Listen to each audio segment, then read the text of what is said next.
आज तिसऱ्या दिवशी देखील सिटी लिंक बस सेवेचा संप सुरू आहे। नाशिककरांची जीवनवाहिनी समजल्या जाणाऱ्या नाशिक महानगरपालिकेच्या सिटी लिंक बस सेवेचा संप तिसऱ्या दिवशी देखील सुरू आहे। सिटी लिंक बस सेवा प्रशासन आणि कामगार संघटना तसेच चालक यांच्यामध्ये आज देखील बैठक झाली। त्यामध्ये समाधानकारक तोडगा निघाला नाही। सिटी लिंकच्या या 3 दिवसाच्या संपात जवळपास 50 लाखांच्या आसपास आर्थिक नुकसान झाल्याचा अंदाज आहे। अद्यापपर्यंत संपामुळे सेस्मा अंतर्गत 15 चालकांवर गुन्हा दाखल करून 47 चालकांवर कारवाई करण्यात आली आहे। मात्र चालक कर्मचाऱ्यांनी पगार वाढ ही मागणी लावून धरल्यानं संप अजून देखील मिटत नाहीये।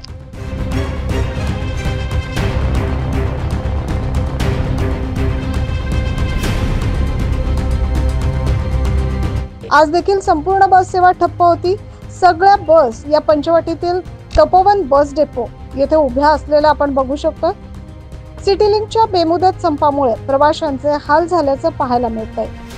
या संपामुळे सर्वाधिक फटका हा शालेय विद्यार्थी आणि नोकरदार वर्गाला बसलाय।